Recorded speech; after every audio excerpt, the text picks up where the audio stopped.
The book of Leviticus 19:31. It says, "Do not turn to mediums or necromancers. Do not seek them out, and so make yourselves unclean by them. I am the Lord your God." This gentleman, this is an older video. He's about to expose the true dark origins of Halloween. Satan is a robber of life, the fall of all lies.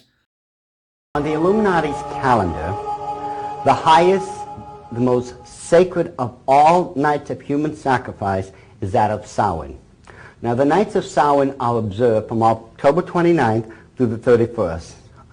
October 29th is the first day of Samhain, and the second day of Samhain, and it wraps up on what you would call Halloween, the third night of Samhain. Now, Samhain is the Celtic lord of the dead. He is depicted as a stag god. He always has been depicted as a stag god. This is just how they practice in the occult. Now, this is one of the very few remaining reliefs of the stag god that is still out in the open for anyone to see. This is, of course, this one is in the British Isles, and this one in particular, this would be the stag god, but he's also known as Cernunnos. Okay, that's one of the Celtic names for Samhain. Now, one of the statues of Samhain is, as I said, depicted as a stag god. You notice the antlers and everything. Now, the stag god of the occult world, as has already been pointed out, is nothing else but Nimrod. Nimrod was eventually depicted as a god that had one horn like Moloch. Some depicted him as having antlers like this stag here. This is just one of those ancient representations of the stag god. Now, during the nights of Samhain, and the nights of Samhain came about because of an ancient nomadic people known as the Celts. Now, the Celtic people came into the British Isles and throughout Ireland, Scotland, that entire region, around 900 BC, and basically held all sway and authority in those regions till up and around 900 AD. So almost 2,000 years there, they were in control of that region of the world. Now, the Celtic people, these warrior nomadic people, had a priestly class like just any other major culture you can think of. Their priestly class was known as the Druids. Now, from the Gaelic, Druid means men of oak. This is why the oak tree is still the most sacred tree in the Illuminati world. And it is the same oak that you will find the Illuminati owl at the Bohemian Grove is made out of. That is a 40-foot oak Illuminati owl. Now, the Druids literally held all sway and authority in the Celtic tribe. Because they were priests, they were exempt from going to war. But part of their duties of being a priest was they were supposed to read the entrails of animals and tell you if it was a good time to go to war or if it was a bad time to go to war. They also had the authority to tell people when they could get married and who could get married. They could tell you if a person was and should be allowed to hold some type of officer or some type of authoritarian position within the tribe. They could tell you who could and who could not be allowed to worship at their temples. Now, one of the most ancient of temples that still exists today is that of Stonehenge. Stonehenge is a megalithic stone circle. It was at places like these that the Druids would go and worship their stag god. Now this happened 8 times a year on the major Sabbaths and the minor ones. Stonehenge is difficult to date. The archaeologists, as far as they understand right now, it probably dates back to somewhere around 3000 BC and was built in 3 consecutive building orders. You know, first it was a smaller part, and they built it out, and they built it out again. Now, Stonehenge is made out of a rare blue granite material that can only be found, I think it's about 70-something miles away in Scotland. And the problem is, how did they get something that weighed over 4 tons, some are even up to 10 tons, I believe? How did they move something that heavy, all that distance, over the river and over the grounds to where it resides now? Now, of course, there's various myths and legends, my country. One in particular that says the most powerful wizard in history, Merlin, actually summoned, those great megalithic stones and, made Stonehenge. Well, it's a fanciful tale, but that's all it is. The one interesting thing about Stonehenge, aside from the fact that it's not just a temple complex, it's also an astrological observatory, and it's also the place where the Druids practiced the rites of human sacrifice 8 times a year. Archaeologists have already unearthed underneath Stonehenge more than 4,000 human skeletal remains. Now, Stonehenge, believe it or not, is a small stone circle. There were literally, there were hundreds throughout that region, and one of the biggest ones, and part of it still exists today for people to look at, is the one in Avesbury. The one in Avesbury is more than a mile in circumference. Now, if Stonehenge is a small one, you can only imagine how many bodies, human sacrifices, the remains must be under Avesbury. But anyways, on the nights of Samhain, Druids would gather at Stonehenge, and they had previously taken gourds or turnips. In America, we use pumpkins, and hollowed them out, and they would fill them up with human fat. This fat had been gathered from previous human sacrifice offerings to the various pagan gods of the Druids. Now, they would take these items, set them aside, then they would take out these huge cauldrons and put them over a fire pit, and they would light them. And these cauldrons were filled with an apples-like substance, almost like apple juice, or a mead is really the closest thing to it. And they would light those fires, and then they would take these turnips, these gourds, in America we use pumpkins, and they would go wandering out throughout the countryside to various homes of nobility such as dukes, marquises, they'd visit this castle, this manor, and they would literally walk up to these doors and bang on them and scream out trick or treat. For those inside the home, this literally sent a wave of absolute terror throughout their bodies, because if the Lord of the Manor cooperated with the Druids and gave them a treat, they would take one of their own household servants, and if they had no servants, they would use one of their own household members, one of their families, and give them over to those Druid priests so that they could be used as a human sacrifice offering that night. Now, as a reward for the treat, the Druids would leave one of those pumpkins that had been previously filled with fat on the front door and light it. This was supposed to protect everyone inside of that house, that mansion, that manor, from all the demonic forces that they would be summoning up during the nights of Samhain. Now here's the trick. If you did not cooperate with the Druids and give someone over for a human sacrifice offering, they would paint a 6-pointed star in blood with a circle around it on the door. This is the foulest, most evil of all symbols in the occult world. There's nothing that can even come close. You need this symbol to literally call up a demon into this plane of existence. This is known as a hexagram. It's a 6-pointed star with a circle around it.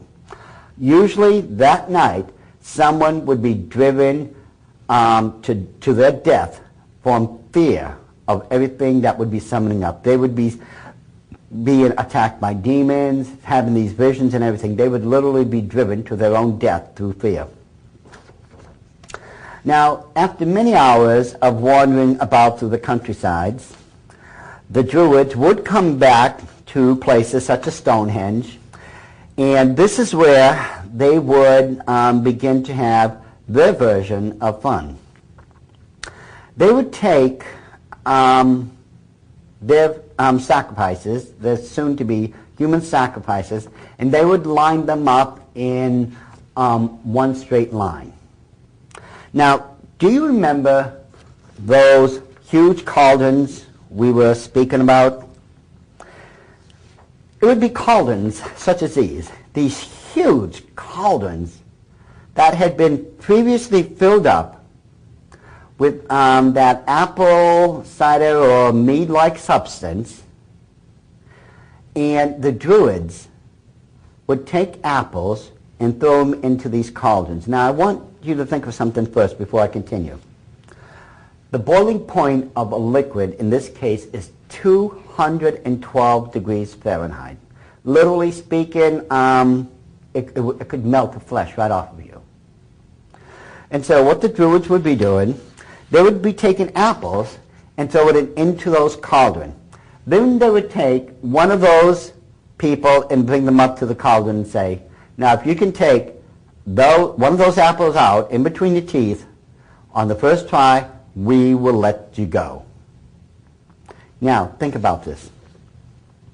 How many of you would actually take the opportunity to try to grab one of those apples in between your teeth so that you could leave alive? Well, at first, most people would say, sure, I would do it. But you have to remember also, that cauldron has been boiling away for hours and hours and hours. It has reached the boiling point of 212 degrees Fahrenheit. It could literally melt the flesh off of you. Now, would you dip your head into that cauldron? And most people would say no. However, most of those poor victims back then did it.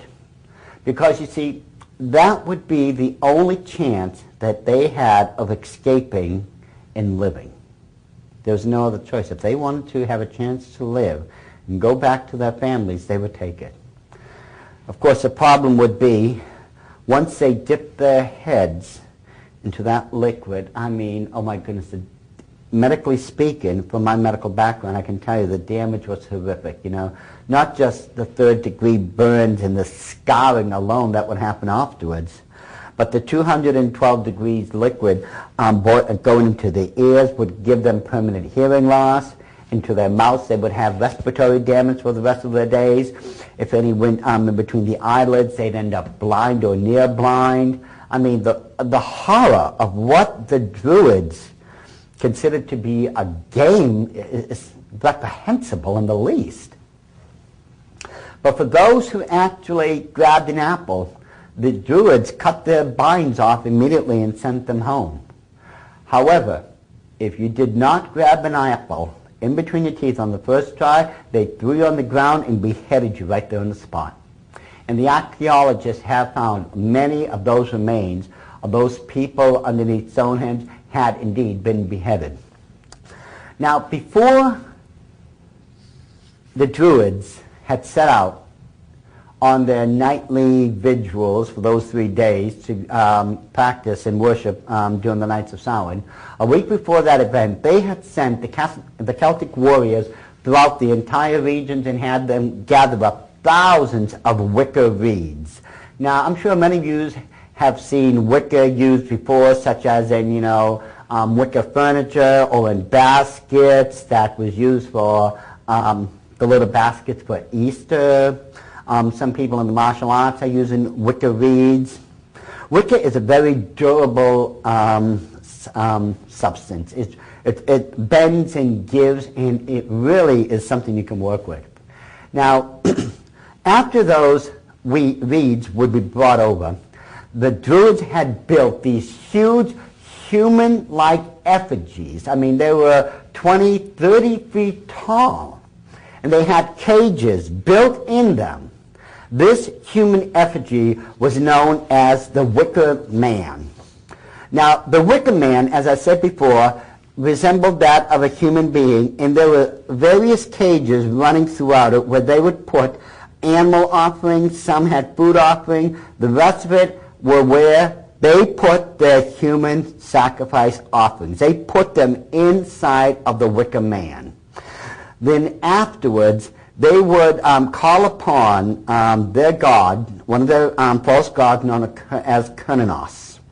And one thing I forgot to mention, if they didn't have enough room inside the Wicker Man to put all their human sacrifice offering, they had human cages made out of wicker where they could put the rest of it. But what would happen, you know, the Wicker Man would eventually be engulfed in flames. And this is where and what would happen to those people who was offered up as a human sacrifice on the nights of Samhain. This was their eventual fate. And what troubles me greatly today, is that in the Nevada desert, since the year 2000, an annual event has been going on. It's known as the Burning Man. It's still the Wicker Man. What they are doing, ladies and gentlemen, these pagans from across the nation are coming together once a year on particular dates and setting up the old occult practices. One of those practices is that of the Wicker Man. Now, no one, gratefully, has been offered up as a human sacrifice offering, at least not to my knowledge. But it really gives me cause for great concern that these events are going on. Right here, as we're saying, this is from the New York Times. This is, I believe, September 17th. This is the year 2000, in which the revival of the Burning Man, or the Wicker Man, has begun. You will notice all it is, it's the same practice, it's just, you know, a different rendition of that human effigy. And yes, it does give me cause for concern, because among other things, at where these people are gathering, the ancient animal, the totem animal for Nimrod, the golden cow, has also been reconstructed.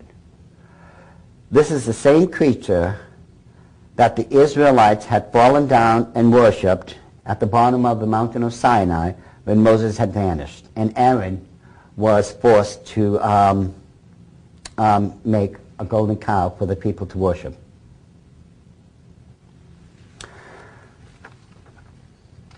During the nights of Samhain, even to this very day, the belief is that the veils that separate the spiritual world from the physical world are at their thinnest, and that they can, during these days, these nights, departed souls can come and visit their loved ones.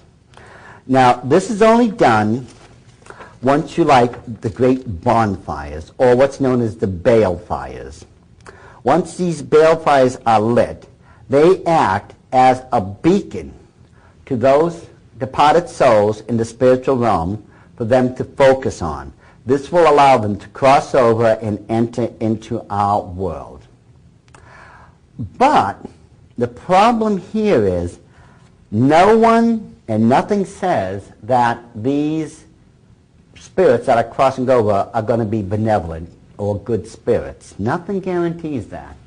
So what the Druids came up with, they first would devise these headgear and masks that was absolutely horrifying. You know, they looked like demonic creatures, and they painted these symbols and other things on their robes.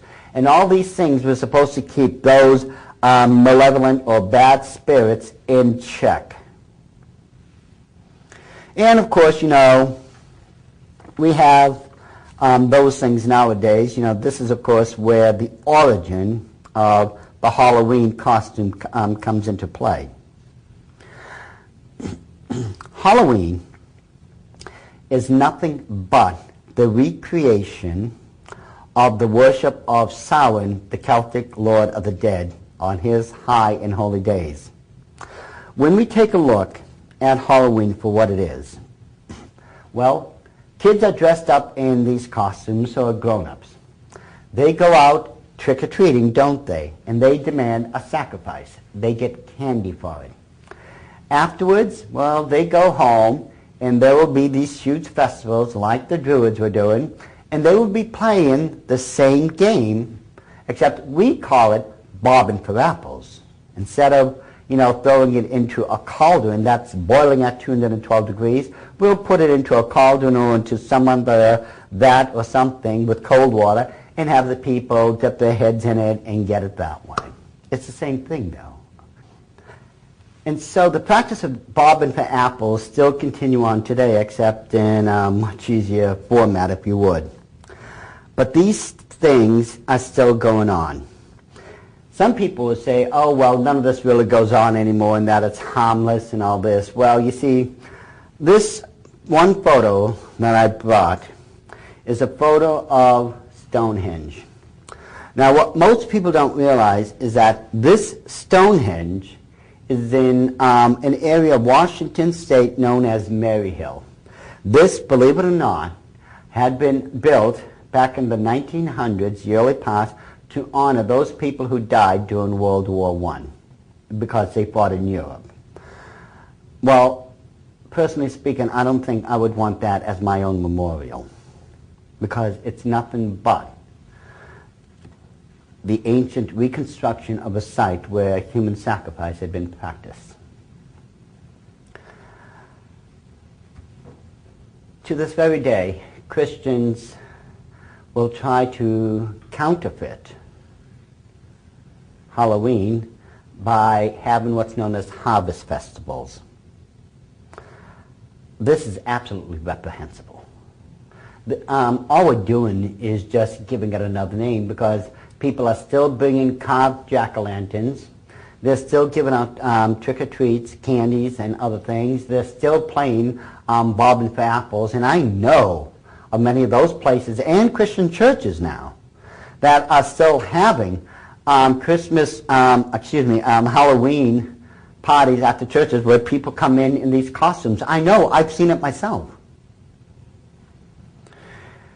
We have got to make a decision one way or the other, my brothers and sisters. It's time we call it a halt to all this and say either I am going to serve Jesus Christ all the way, and that doesn't mean you're not going to make a mistake or that you're not going to sin. It doesn't mean you end up perfect, but what it does mean is you're going to finally get out there and do something for the Lord, or you're just going to stay on this side and do nothing. Remember, the 3rd chapter of the book of Revelation talks about the Laodicean church age where most of the Christians will not be able to be used of God because they're lukewarm. They are literally fence walkers. They will not commit to the left or to the right. They are lukewarm. God cannot use them. They are of no good to him. So if you want to be used of God, you want to claim you want God's blessing, you claim you're a child of God, then you better do something while we still can, because I guarantee you right now, it is coming close to the end of history. It's coming close to where the Antichrist is going to arrive, and that there is indeed going to be great tribulation upon the face of the earth. And it is up to you right now to decide one way or the other. Are you going to choose God one way or the other, or are you just going to get out of the way of those who will? Because I tell you right now, history, as I just stated, is coming to a close, and it is going to be up to you to make a decision one way or the other. Do you stay on the sidelines, or do you, as a Christian, a born-again, sold-out servant of God, make a